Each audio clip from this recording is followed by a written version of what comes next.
11 सालों में कई समंदरों का सफ़र किया, कई मुल्क, कई शहर घूमे, कई दफ़ा रमज़ान और ईद जहाज़ों पे की। बहुत ही मुख्तलिफ एक्सपीरियंस रहता है जहाज़ के ऊपर रमज़ान के रोज़े रखना, ईद करना।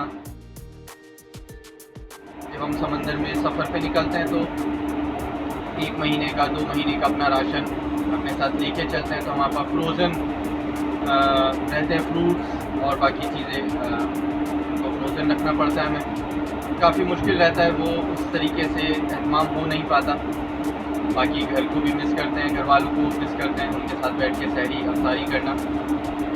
बाकी शिप हमारा हर रोज़ मुख्तलिफ़ पोजीशन पे, मुख्तलिफ़ लोकेशंस पे होता है, तो सहरी के लिए टाइमिंग्स, अफ्तार के लिए टाइमिंग्स, मुख्तलिफ़ नमाज के लिए टाइमिंग, वो हमें हर उस पोजीशन के हिसाब से कैलकुलेट करनी पड़ती है, जो कि दिन ब दिन चेंज होती रहती है और हमें हर रोज़ के लिए कैलकुलेट करना पड़ती है। जहाज़ पे रह के सहरी में, अफ्तारी में जो घर वालों के साथ बैठ के सहरी करना, अफ्तारी करना, वो नहीं होता। बहुत मिस करते हैं उसको, लेकिन कोशिश करते हैं तमाम क्रू जो रोज़ा रखते हैं साथ में बैठ के अफ्तार करें, साथ में बैठ के सहरी करें। कोशिश करते हैं उस तरीके का एहतमाम जहाज़ पे किया जाए।